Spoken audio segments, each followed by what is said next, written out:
Muito bem, vamos a mais uma resolução de prova da banca Consulplan, a banca que vai fazer o concurso da CESPA no próximo domingo. Você está fazendo a sua revisão aqui no canal do professor Edi Carlos Lisboa. Então já vai curtindo aí o vídeo, faz os comentários, compartilha em todas as suas redes sociais para que mais e mais pessoas possam também ter acesso a essas informações. Vamos direto para o nosso texto. Vamos resolver hoje uma prova de nível superior, já convidando você a fazer parte da aula de revisão de véspera, no sábado pela manhã, antes da sua prova.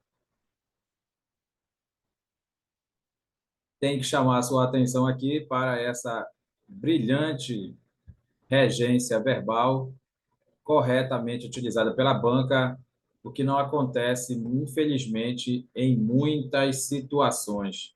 O verbo responder, ele exige a preposição a, quando o que vem depois dele é aquilo que precisa ser respondido. Então, se depois dele vem aquilo que precisa ser respondido, questões, prova, questionário, exercícios, simulados, se o que vem depois do verbo responder é aquilo que precisa ser respondido, então a pergunta não é responder o quê, é responder a quê. E aí a crase está corretamente utilizada, porque você fez uma pergunta com a, esse a da pergunta é sempre chamado de preposição, e a resposta questões é um substantivo feminino, o as, então, é artigo porque está combinando com ele. Por isso que aconteceu a crase. Observe que nem toda banca faz isso corretamente, mas a banca Consulplan está de parabéns, trouxe a regência corretamente, ela já pode trazer uma questão de regência que nós vamos acertar, não é mesmo? Porque ela está fazendo a regência corretamente. Vamos fazer a leitura do texto. Primeira coisa, pessoal, no dia da sua prova, é você não ficar com má vontade para o texto. Esse texto tem uma folha imensa aí, só de texto. Eu tenho certeza que lá, no dia da prova, muitos concorrentes torcem o nariz, já reclamam do tamanho do texto, já vão direto para as questões.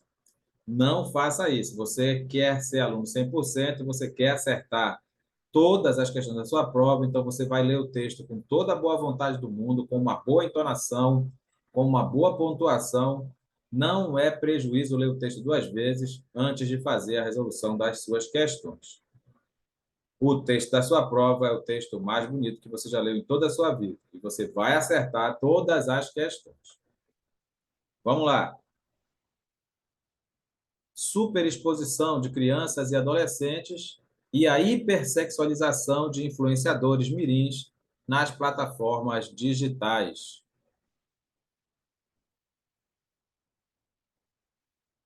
A sociedade contemporânea perpassou por diversas mudanças no contexto social, econômico, cultural e, sobretudo, tecnológico, as quais ensejaram o surgimento do fenômeno da hiperconexão e do hiperconsumo, que, por conseguinte, permitiram o incremento de um novo paradigma tecnológico digital.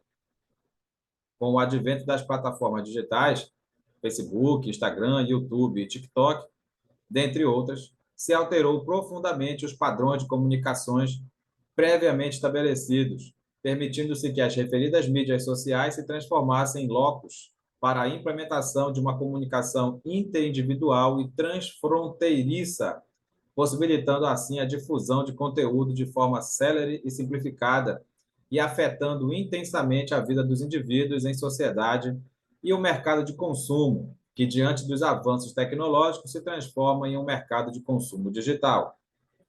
Nesse cenário, surgem personalidades digitais denominadas de digital influencer ou influenciadores digitais, os quais passaram a produzir conteúdo temático em diversas áreas: entretenimento, moda, medicina, jurídico, pets, games, lifestyle, finanças, dentre outros, e a realizar atividades publicitárias para marcas, produtos ou serviços nas redes sociais. A atuação dos influenciadores digitais na última década remodelou os padrões de comunicação, informação, opinião, comportamento e, especificamente, hábitos de consumo de seu público-alvo, seguidores consumidores, no ambiente digital. Dentre os diversos nichos de atuação dos influencers, assume especial destaque o segmento dos influenciadores mirins, o qual atrai significativo contingente do público infanto-juvenil na qualidade de seguidores dessas web celebridades no âmbito das plataformas digitais. Com efeito, a fama, prestígio e rentabilidade econômica em se tornar um influenciador digital é um grande atrativo para inúmeras crianças e adolescentes, de modo que ser um youtuber mirim de sucesso é um negócio bastante promissor, e isso se constata pelo comportamento da família diante da atividade desenvolvida pelos pequenos. Logo, não é incomum que os pais invistam na carreira digital de seus filhos, os quais, por vezes, se tornam a principal fonte de renda do núcleo familiar. Os influenciadores mirins se apresentam como crianças e adolescentes que produzem conteúdo específico para o público infanto-juvenil, com o objetivo de se alcançar engajamento e contrapartidas econômicas nas mídias sociais. Muitos destes influenciadores são representados, muitos desses influenciadores são representados por seus pais ou responsáveis legais que administram suas plataformas digitais e incentivam a produção de conteúdo reiterado e em larga escala. Destaque-se por oportuno que o compartilhamento realizado nestes termos não é, em princípio, considerado ilegal ou imoral. O problema, contudo, reside no compartilhamento excessivo, imoderado, desarrazoado, promovido pelos responsáveis legais dos infantes, que caracteriza a prática do oversharing, que se configura como um exercício abusivo, disfuncional da autoridade parental. Um dos casos de maior notoriedade relativamente à prática do oversharing e do abuso da autoridade parental envolveu o canal do YouTube Toy Freaks, o qual, à época da controvérsia, contava com mais de 8 milhões de seguidores.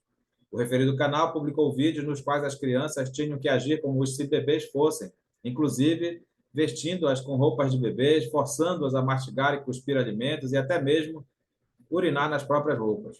Logo, diante de inúmeras denúncias dos usuários da plataforma, o YouTube, em 2017, retirou o canal do ar por violação às políticas internas de prevenção a abusos infantis. Múltiplos são os impactos psicoemocionais advindos dessa exposição desmedida ou erotizada dos infantes ao longo de sua vida, ensejando um processo de adultização precoce. Nesse giro, as fotos e os vídeos publicizados nas redes sociais podem ser utilizadas de modo indevido e ilegal, como, por exemplo, por pedófilos, com a finalidade de satisfazer a lascívia, pelo roubo de identidade, pela criação de memes, dentre outras situações indesejadas. Neste ínterim, crianças e adolescentes devem ser resguardados de situações que possam implicar riscos e danos psicoemocionais, bem como que deixem pegadas digitais que impactem o livre desenvolvimento de sua personalidade ao longo da vida. Logo, os pais e responsáveis legais devem se abster de publicar ou mesmo consentir que os infantes publiquem conteúdos que ensejem a hipersexualização, posto que tais condutas configuram o exercício abusivo da autoridade parental. Por fim, salienta-se ainda que inexistem regramentos legislativos e jurídicos específicos para o tratamento da controvérsia relacionada à superexposição e à hipersexualização de crianças e adolescentes no Brasil. A despeito disso, as disposições previstas na Constituição da República de 1988 e no Estatuto da Criança e do Adolescente preconizam a primazia do melhor interesse das crianças e adolescentes, dos seus direitos fundamentais e da sua proteção integral, bem como o respeito à dignidade humana dos infantes, como pilares essenciais a serem observados pelos pais responsáveis legais, pelas plataformas digitais, pelo Estado e por toda a sociedade, com a finalidade de se garantir a adequada tutela de crianças e adolescentes no ambiente digital. Muito bem. Texto de Caio César do Nascimento Barbosa. Muito bem, texto atualíssimo, né? Texto já falando aí dessa hipersexualização e superexposição das crianças na internet. Vamos para as questões.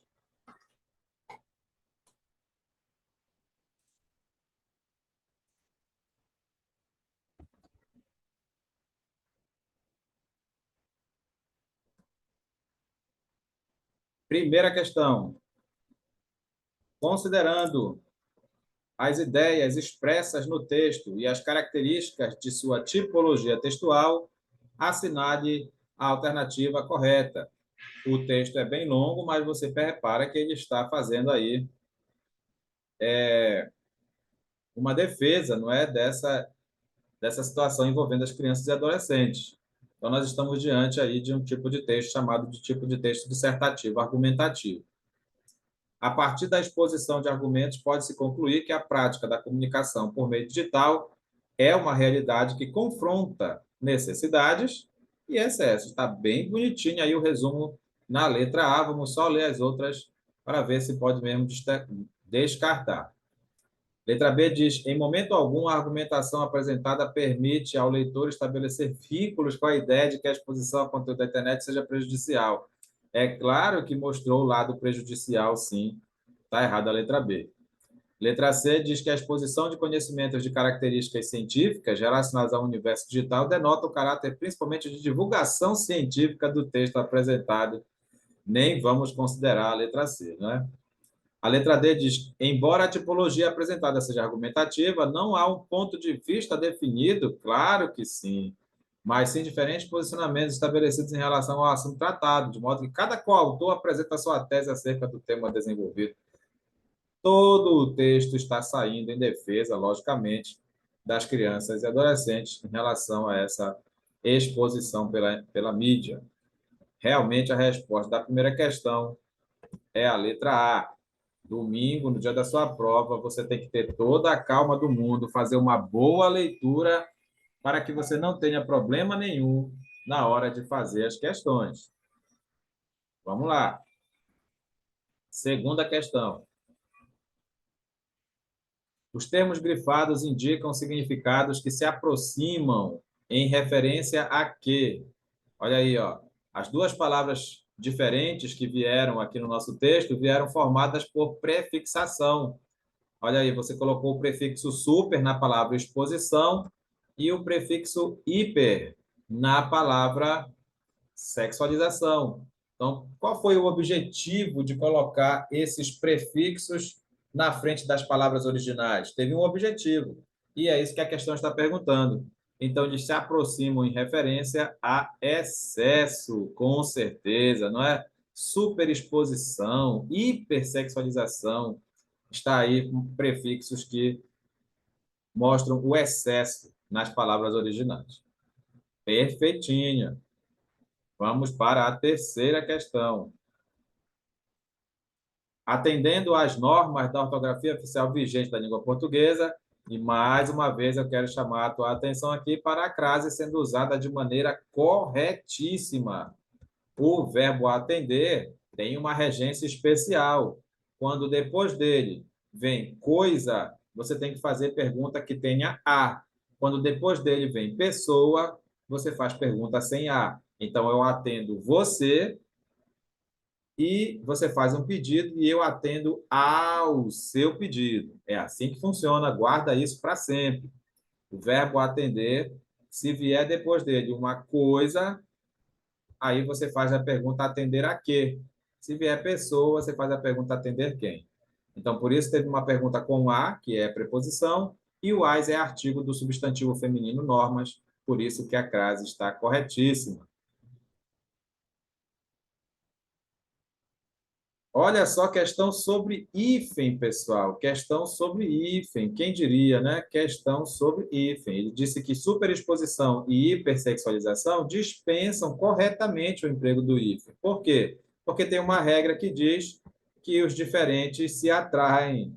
É isso mesmo. Os diferentes se atraem. Como o prefixo termina com uma letra diferente da letra da inicial da letra da palavra, não precisa de tracinho. Essa é uma regra que vale a pena guardar, embora, claro, haja exceções. Se o final do prefixo for diferente do início da palavra, não precisa de tracinho. Se o final do prefixo for diferente do início da palavra, não precisa de tracinho. E se forem iguais, aí precisa, porque os iguais se repelem. Então, você tem aí micro-ondas. Micro-ondas. O final do prefixo é a letra O, e o início da palavra também é a letra O, são iguais, por isso tem que ter tracinho. Tem que ter tracinho na palavra micro-ondas, mas quando o final do prefixo for diferente do início da palavra, não precisa de hífen.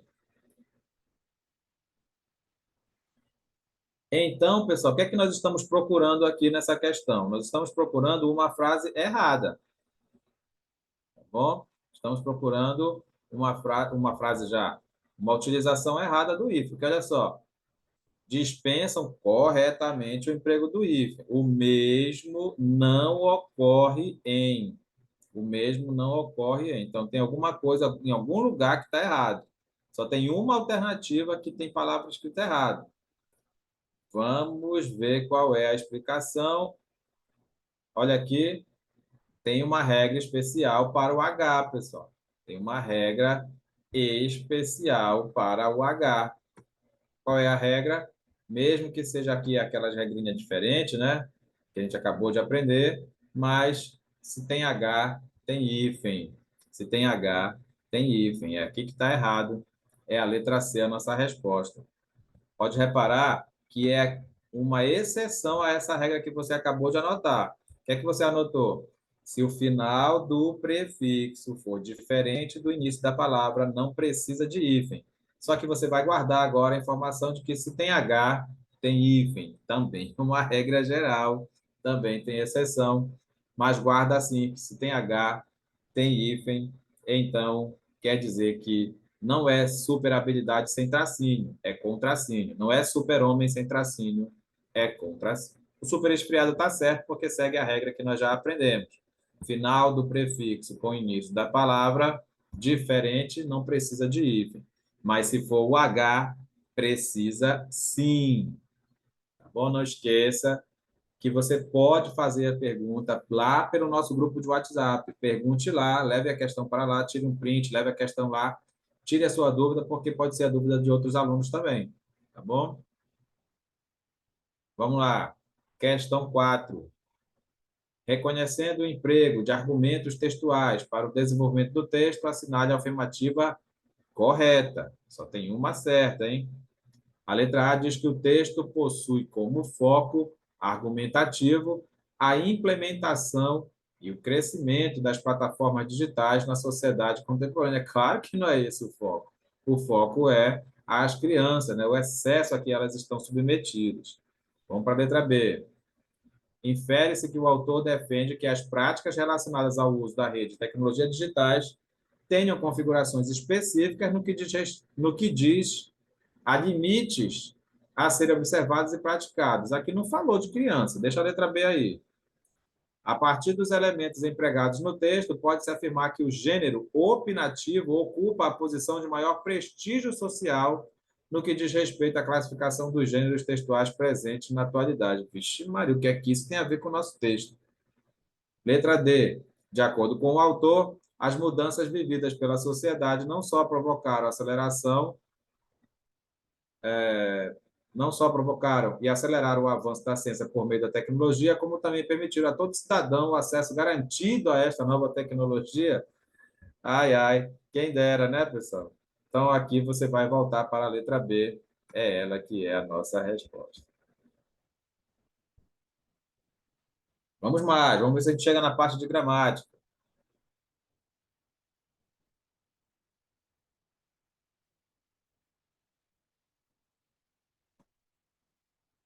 Questão 5. Questão 5 traz um pedação do texto que você não vai ler para saber primeiro o que é que está perguntando.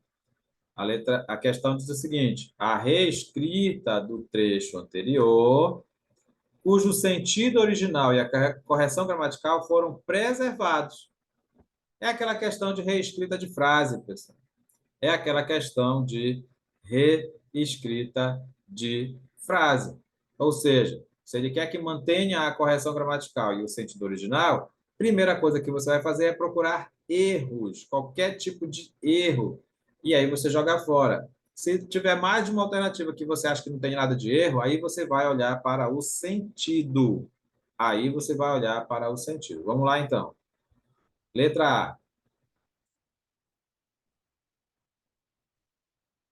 Mudanças no contexto da sociedade que envolvem desde a economia, cultura à tecnologia. Nossa, desde uma coisa a outra. Bom, por enquanto, deixa aí essa crase, as quais ensejaram o surgimento do fenômeno da hiperconexão e do hiperconsumo, permitindo o incremento de um novo paradigma tecnológico digital. A gente não leu o trecho original, né? Mas aqui está ruim esse texto. Vamos logo ler o texto original. A sociedade contemporânea perpassou por diversas mudanças no contexto social, econômico, cultural e, sobretudo, tecnológico, as quais ensejaram o surgimento do fenômeno da hiperconexão e do hiperconsumo, que, por conseguinte, permitiram o incremento de um novo paradigma tecnológico digital. Então, aí já está errada, pessoal, porque parece que vai de um canto a outro. Não tinha essa ideia de sequência, né? Não teve essa ideia de sequência. Desde economia, cultura, a tecnologia, está muito mal escrita essa letra A. Vamos para a letra B. Acerca das diversas mudanças no contexto social, olha o acerca aí junto, pessoal, é assim que tem que ser, ó. Perfeito. Acerca é sobre, né? Sobre as diversas mudanças no contexto social pela qual passou a sociedade.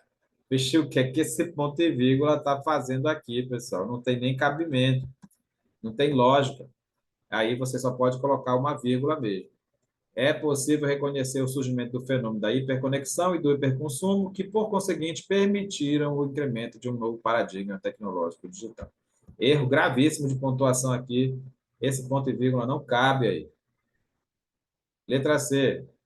A sociedade contemporânea perpassou por diversas mudanças no contexto social, econômico, cultural e, sobretudo, tecnológico. Elas ensejaram, são essas diversas mudanças, o surgimento do fenômeno da conexão de forma ilimitada e, por conseguinte, permitiram. Opa, aí já não tem mais permitiram, né? Quem foi que permitiu aqui, pessoal? Quem foi que permitiu? Ó, mudanças no contexto social, econômico, cultural e, sobretudo, tecnológico, eles ensejaram o surgimento do fenômeno que, por conseguinte, permitiu. Tem que combinar com surgimento aqui, pessoal. Olha aí, ó. Surgimento não pode ser permitiram, tem que ser permitiu. E não é só isso que está errado, né, pessoal? Não é só isso que está errado. O que é que esses dois pontos estão fazendo aqui? Depois de social, e você vai colocar, se quisesse colocar dois pontos, depois seria depois de contexto, né? Quais são os contextos? Social, econômico, cultural, tecnológico. Mas depois de social, colocar os dois pontos, não tem nem lógica, né? Não tem nem lógica. Vai ter que ser a letra D a resposta. Diversas mudanças no contexto social, econômico, cultural e principalmente tecnológico são uma realidade vivida pela sociedade contemporânea. Agora sim, ó, agora tem cabimento. Você está terminando a ideia, você pode colocar os dois pontos. Tais mudanças ensejaram o surgimento do fenômeno da hiperconexão e do hiperconsumo, que, por conseguinte, permitiram o incremento de um novo paradigma tecnológico digital. Perfeito! Aqui realmente era só gramática. Isso que é uma questão boa de reescrita de frase. Achou um errinho de gramática, joga fora a alternativa, não perde mais tempo lendo. Questão 6. De acordo com o contexto em que estão inseridos, assinale a seguir o vocábulo destacado cujo significado está corretamente indicado. Corretamente. Aí vem a letra A, que diz que incremento é a mesma coisa que encômio. Pessoal, fala sério, você está lá no dia da prova, presta atenção, lá no dia da prova, assim, domingo à tarde. Entende? Domingo à tarde, aí você está lá, né, fazendo a sua prova, e aí vem a palavra encômio.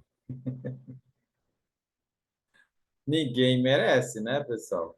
Mas será que é a mesma coisa que incremento? O incremento é uma melhorada, né? Permitir o incremento, permitir uma melhor utilização, alguma coisa assim, né?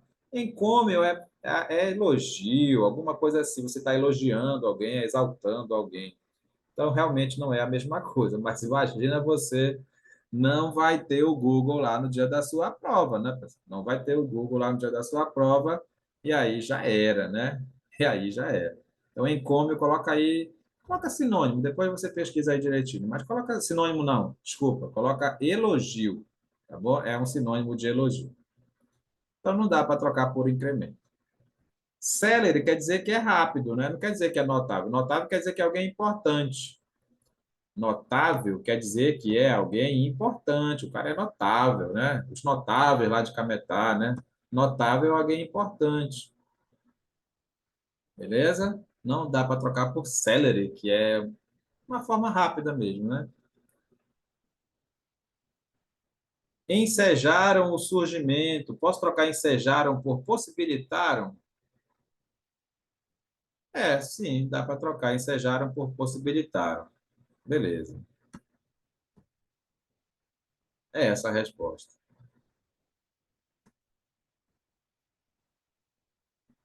Porque advento, pessoal, significa surgimento, não é crescimento. Crescimento vem depois do advento. Primeiro surge, depois cresce, né? Então, advento não é a mesma coisa que crescimento. Advento não é a mesma coisa que crescimento. Advento é surgimento. Beleza?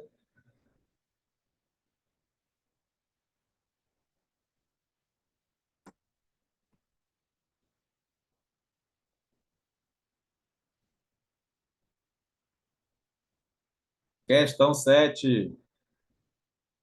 No período que você vai ler só depois o vocábulo que.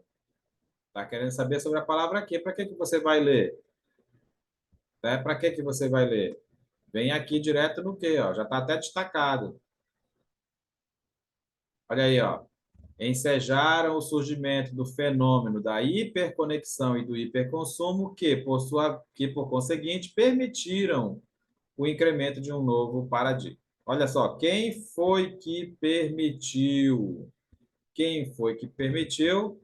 Foi a hiperconexão, foi a hiperconexão e o hiperconsumo. Foi a hiperconexão e o hiperconsumo. Eles permitiram o incremento de um novo paradigma tecnológico digital. Quando você faz uma pergunta depois da palavra que e a resposta está antes da palavra que, significa que essa palavra que é um pronome relativo. E todo pronome relativo inicia uma oração subordinada adjetiva. Oração subordinada adjetiva. Beleza? Bora ver a melhor resposta. O vocábulo que liga orações sintaticamente dependentes? Com certeza, com certeza. Mas vamos deixar esse negócio de dependente e independente para depois, tá bom? Porque toda oração subordinada, teoricamente, são dependentes da oração principal. Mas vamos lá. A letra B diz que o vocábulo que desempenha a função sintática de sujeito na oração em que se insere. Essa sim é a resposta. Pessoal, vem para cá, ó. Permitiram é o verbo. Quando a gente faz a pergunta quem ou a pergunta o quê, antes do verbo, a resposta é chamada de sujeito.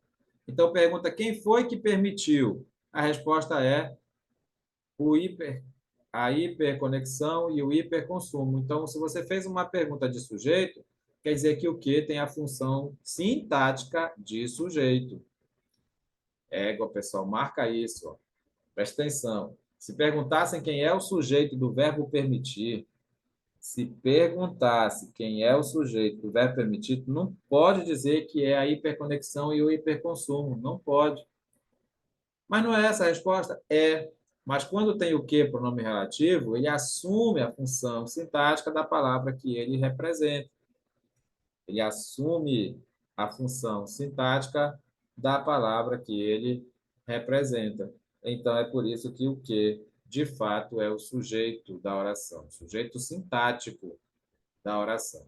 Tá bom? Porque também existe o sujeito semântico, que é a própria resposta lógica, né? Sujeito semântico é a resposta lógica. Quem foi que permitiu o incremento? Ah, foi a hiperconexão e o hiperconsumo. Perfeito. Esse é o sujeito semântico. Mas o sujeito sintático realmente é a palavra que, porque quando o que for pronome relativo, ele assume a função sintática da palavra que ele representa. A letra C dizia que estabelece ligação entre duas orações em uma relação explicativa entre elas. Opa! E aí está certo também, porque todo pronome relativo que tem vírgula antes é uma relação de explicação. Letra C estabelece ligação entre duas orações em uma relação explicativa entre elas. Letra C está correta. A letra D diz que pode ser identificado como pronome adjetivo, só é pronome adjetivo quando acompanha um substantivo. Nesse caso, o que está substituindo uma palavra, então é pronome substantivo. Pessoal, entre a B e a C, para a gente não dizer que a banca errou feio, nós vamos ficar com o gabarito letra B, porque de fato aquele que lá exerce a função sintática de sujeito, mas eu queria que você aprendesse isso, ó. Por que ele exerce a função de sujeito? Porque você perguntou assim, quem foi que permitiu? E a resposta é a hiperconexão e o hiperconsumo. Vem uma resposta antes. Vem uma resposta antes, não é isso? Então, quando você faz uma pergunta depois, a resposta antes que é pronome relativo, e quando é pronome relativo, ele assume a função sintática da palavra que ele representa. Fechou? Então, a letra A também estava. Essa questão merecia ser anulada, tá bom? Porque A, B e C estão corretas. Realmente são orações dependentes, porque é oração subordinada, infelizmente é assim que se define, e tem sim uma relação de explicação toda vez que tem vírgula antes do pronome relativo, significa que é uma relação de explicação. Então, assim, tem três questões certas aqui. No dia da prova, você tem que marcar a menos ruim ou a mais certa, então fica com a letra B aí. Olha, pelo jeito tem mais de 10 questões dessa prova. Então, vamos lá. Questão 8. Conforme as informações e ideias apresentadas no texto, assinale a afirmativa correta.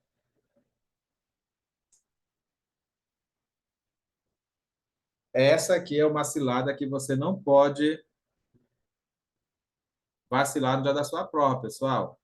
Questão 8 está perguntando sobre texto, pessoal. Não dá mais, né? Você já até esqueceu o texto. O que é que você faz para não cometer essa patetice no dia da prova? Você vai ler o texto só depois que você identificar quais são as questões de texto. Aí sim, você lê o texto e vai direto para as questões de texto. É assim que se faz. Mas vamos lá. Conforme as informações e ideias apresentadas no texto, assinale a afirmativa correta. Só tem uma certa. A letra A diz que a capacidade de agir contrariamente ao comportamento imposto e exigido pela sociedade atual a crianças e adolescentes é possibilitada aos pais ou familiares próximos pelos órgãos e autoridades responsáveis da sociedade civil. Peraí, não pode ser verdade isso, pessoal. Não é disponibilizado pelos órgãos responsáveis, não. A letra B diz que a necessidade de regramento diante das práticas em redes sociais é uma questão trazida ao debate, principalmente quando ocorre o envolvimento de crianças e adolescentes, ainda que os mesmos sejam estimulados por adultos ou responsáveis. Olha, a letra B está muito bonita, né? Vamos ver a letra C? Fatores econômicos e de poder são motivadores e estão diretamente relacionados ao fenômeno do surgimento de influenciadores digitais quando se trata de crianças e adolescentes cuja necessidade de obtenção dos rendimentos advindos de tal atividade se faz real. Nem sempre é assim, né? Nem sempre. Às vezes o moleque tem dinheiro, tem computador sobrando e vai lá fazer os vídeos dele. O surgimento de atores, influenciadores no cenário digital trouxe a possibilidade de mudança de comportamento, incluindo alteração nos padrões de comunicação e linguagem, que extrapolam o ambiente virtual, atingindo um maior nível de prestígio social, até mesmo nos ambientes que outrora eram dominados pela linguagem formal. Tá muita viagem aqui, né, pessoal? Você pode marcar aí, sem medo, a letra B.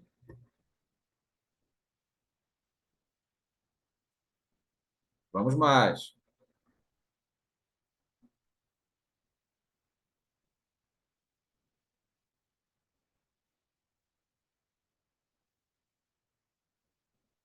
E agora uma questão de crase, né? Crase é um assunto importantíssimo que não pode faltar na sua preparação.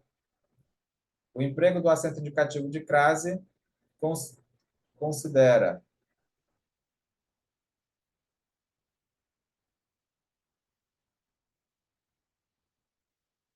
Pessoal, o importante é que você saiba de onde sai a pergunta. Se é relativo a alguém ou a alguma coisa. Relativamente fica igual, ó. Relativamente a quê? Relativamente a quê? Então você tem uma pergunta com a. Esse a da pergunta é sempre preposição. Agora, a palavra prática é um substantivo feminino. E o a está combinando com ele, então é artigo. Aí você junta o substantivo com o artigo e vira a crase. Substantivo não, desculpa. Você junta a preposição da pergunta, não é?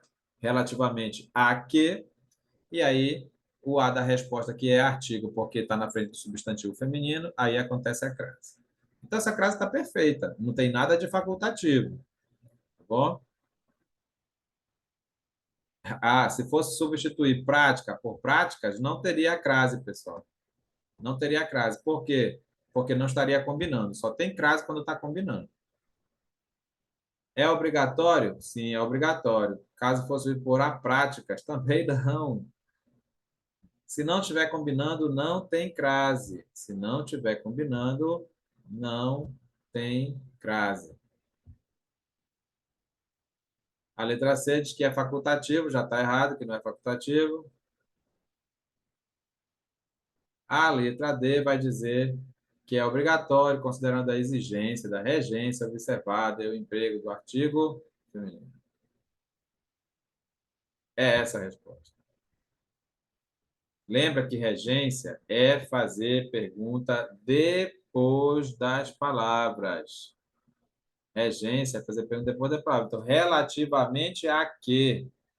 Relativamente a quê? Então, tem uma pergunta com a, não é? Tem uma pergunta com a e a resposta tem um outro a, que é artigo da próxima palavra. Por isso que a crase está correta.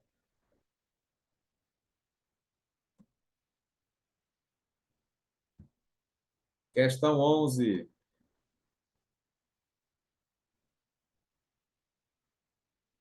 Logo, não, não, não. Onde é que começa a questão 11, ó? Olha onde começa a questão 11, ó. É assim que você tem que fazer no dia da prova. Para que os efeitos de sentido de uma ideia em relação à outra sejam mantidos, é possível substituir as expressões destacadas no trecho.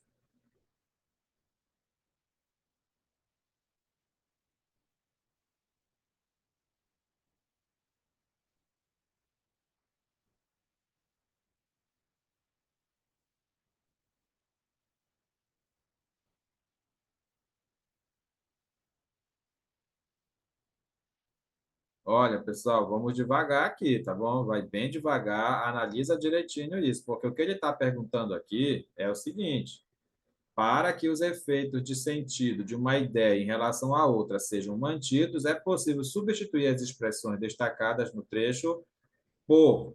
Então vamos lá, bem devagar. É uma questão de sentido, sim, mas em relação aos elementos que fazem a ligação das palavras. Vai com calma aí, pessoal. Vamos lá. A primeira coisa que está grifado aqui é o com efeito. Tá bom? Está grifado com efeito. Com efeito, dessa forma, sendo assim. O que mais? Não, fala sério, pessoal. Só tem uma possibilidade aqui. Essa questão estava muito fácil. Você acertou, não foi? Você fez esse exercício antes, não fez? Se não fez, você já pode tentar fazer agora aí. Olha que fácil, pessoal. Com efeito, quer dizer de fato, mas olha. E o logo que é conclusivo, você pode trocar por conseguinte, porque é isso mesmo. A conclusão, ela vira causa e consequência. Perfeitinha essa questão, não era para te dar trabalho. Questão 12. Segundo as estratégias argumentativas empregadas no desenvolvimento do texto, pode-se afirmar que, tá vendo? Outra questão de texto, já até te esqueceu do texto, não comete essa patetice no dia da prova. Não comete essa patetice no dia da prova, tá bom? Lê o texto e vai direto para as questões de texto. Letra A diz que a referência é feita de forma explícita a algumas plataformas digitais, ele citou realmente lá, né? Facebook, TikTok, não foi? Mostra-se como um importante recurso de argumentação denominado citação? Não, não. O que é citação, pessoal? Citação é a fala de alguém.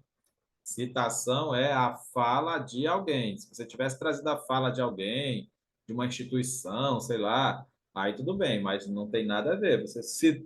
Ei, essa questão é pegadinha, né? Você citou lá o Facebook, citou o TikTok, vai chamar isso de citação? Não viaja. Por isso que você está aqui no curso 100% no canal do professor de Carlos Lisboa. Citação é a fala de alguém. Tem banca que chama de citação direta ou simplesmente discurso direto. Vamos para a letra B.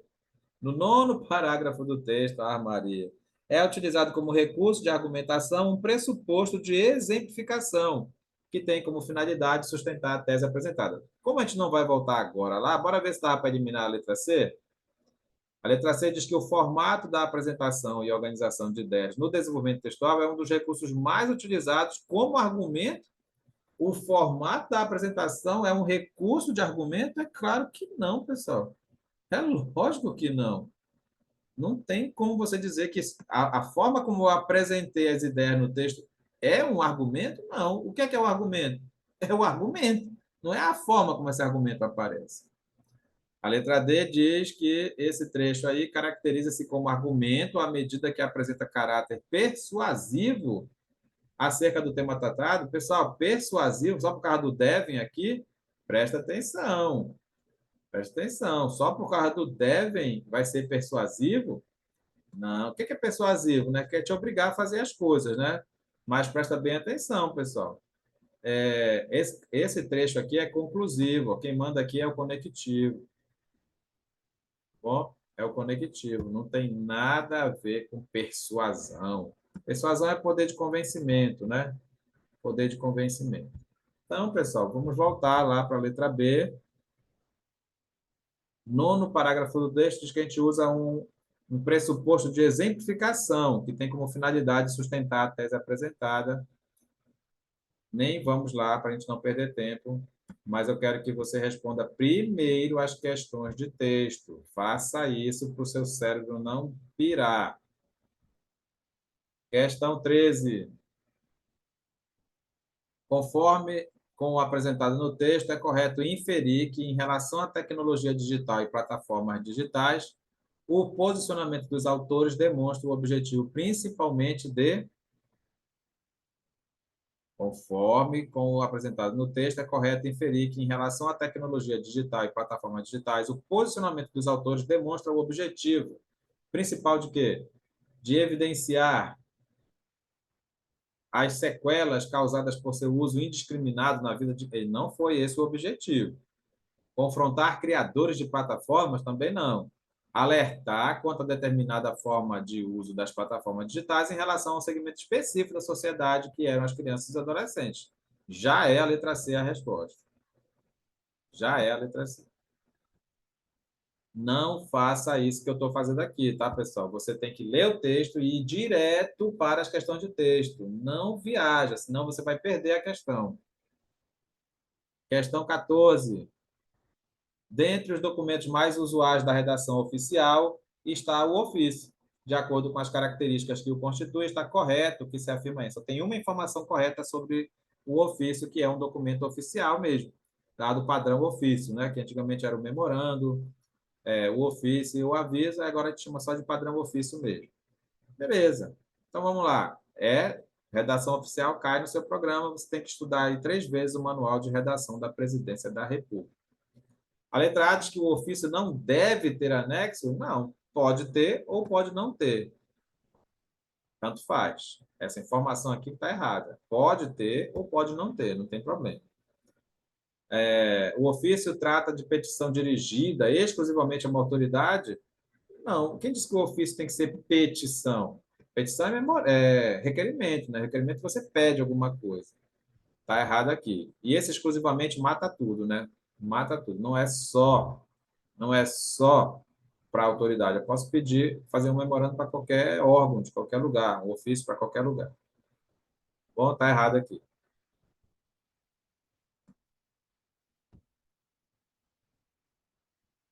O ofício é uma correspondência interna? Isso não. Isso aqui era característica do memorando. Era característica do memorando. Caracteriza-se como texto composto de introdução, desenvolvimento e conclusão, não havendo um número determinado para os parágrafos. Só sobrou essa, né? Você vai ter que marcar essa.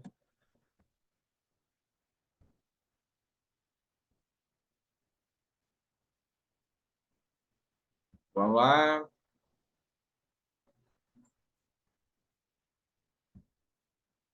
Outra questão de redação oficial.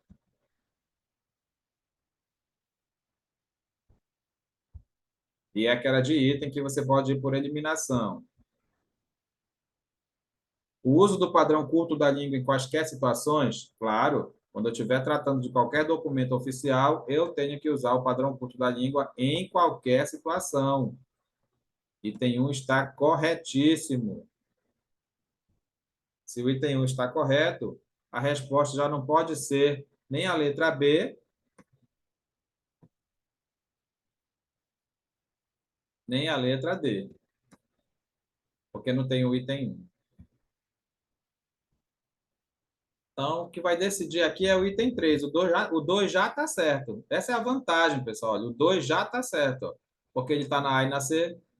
Formalidade em relação a aspectos gramaticais e de polidez, claro, nós temos que ser formais, sim, tudo formal, nada de usar linguagem informal. Item 2 tinha que estar certo. Quem vai decidir a questão é o item 3. O item 3 diz que tem que ter interferência da individualidade, de nada disso, para a gente garantir o posicionamento claro e objetivo, não pode ter individualidade na nossa redação. Por isso que ela é impessoal e formal. Então, o item 3 está errado.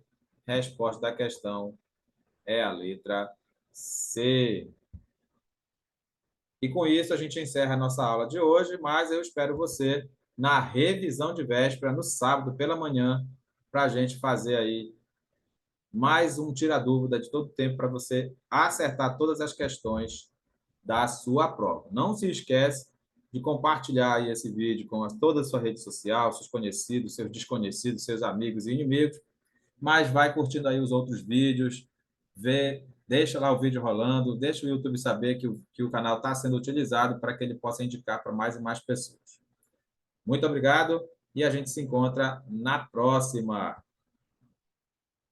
Valeu!